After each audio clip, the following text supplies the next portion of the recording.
Hi, CFES, it's Mrs. Winter. I'm reading Chapter 17.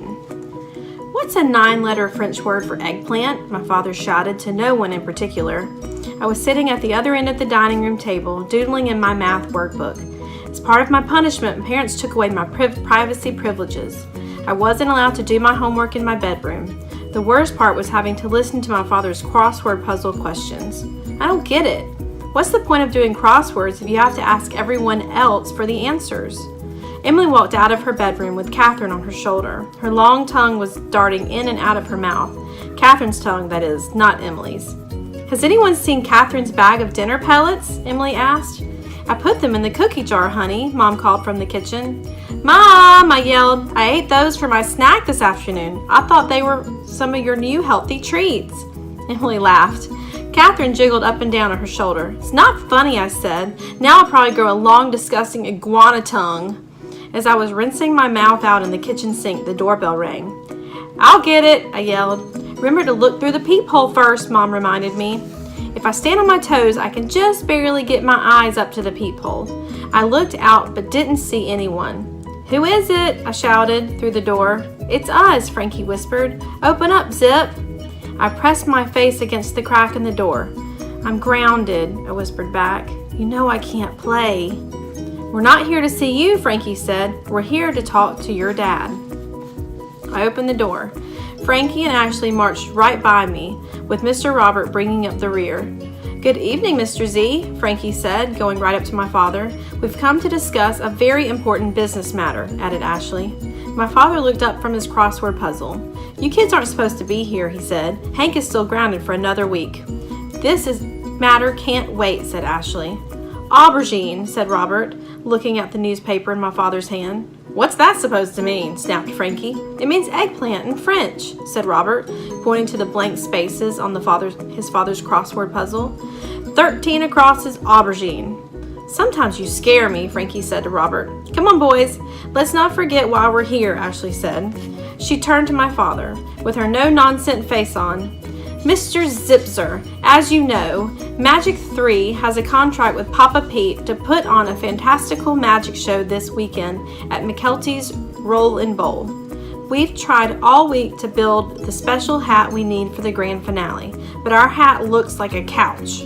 We're begging you, Mr. Z, said Frankie. We're pleading with you. Free Hank.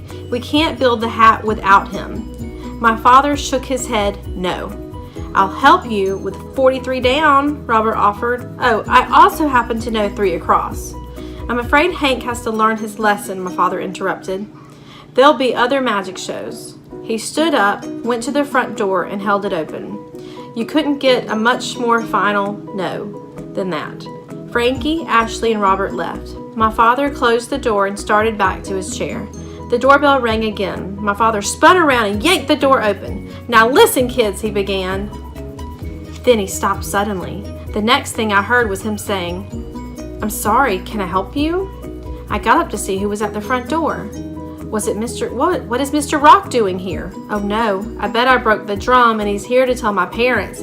I hit myself in the forehead with my fist. Not hard, but like I do sometimes when I'm frustrated with myself. How could I have been so stupid? I hope I'm not interrupting your dinner, Mr. Rock said. I'm Donald Rock, the music teacher from PS 87. I was wondering if I could talk with you for a moment. My father opened the door wider and led Mr. Rock into the living room. I was surprised to see him. I had never had a teacher pop in before, but then again, Mr. Rock wasn't like other teachers. What's he doing here? Emily whispered to me.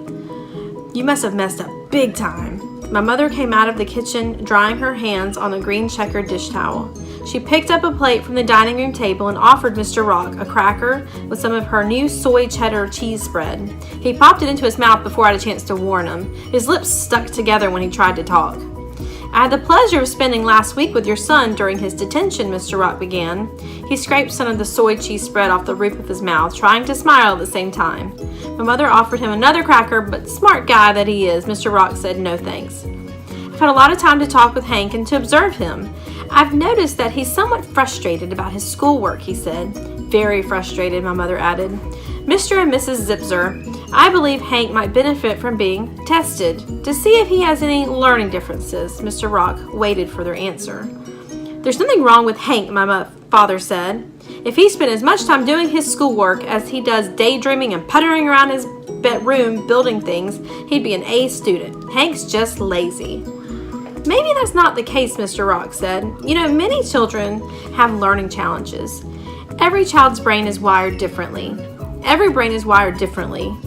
What was he saying? That my brain is all messed up? Oh, that's great. Now everyone will think I'm really stupid. What does that mean, wired differently? My mom asked. Different kids learn in different ways, Mr. Rock said. I know that because I myself had difficulty in school. Hank's sister Emily is an excellent student, my father said. She doesn't seem to have any school problems. Emily held an iguana pellet in the palm of her hand. Catherine whipped out her long tongue and snapped it up. I'll tell you one thing, Emily may not have school problems, but she has weird taste in pets. I'm sure you're very proud of Emily, Mr. Rock continued, but having a sister who excels adds to the pressure on Hank. What pressure? Asked my father. Hank doesn't worry about anything. That's his problem. My mother was studying me very carefully. My leg was bouncing up and down again. She was watching it. Stan, can we at least talk about this? She asked. I think that's a good idea, Mr. Rock said. You have a lot to think about. I just thought it was better to have this conversation in person rather than on the phone. Give me a call if you want to talk further. Mr. Rock turned to me. Hank, we've been talking about you, but not to you. Do you have any questions? Just one, I said. Let's say a person in the 4th grade might have learning challenges, and that person wanted to do something that was very creative, like, for example, a magic show, which included earning, let's say, $10 bill. Don't you think that person should be allowed to do it because he tries so hard at everything? I think creativity should always be encouraged, Mr. Rock smiled. He stood up to go. He shook his hands with everybody, including Catherine. She must have liked him too, because her tongue shot out and gave him his hand a sticky lick. As soon as Mr. Rock was gone, I turned to my parents. You wouldn't go against the advice of a teacher, would you? I asked. I had great hope in my heart. Please, can I just do the magic show? My mother and father looked at each other for what seemed like a year and a half. We'll get back to you on this, my father finally answered. On to chapter 18.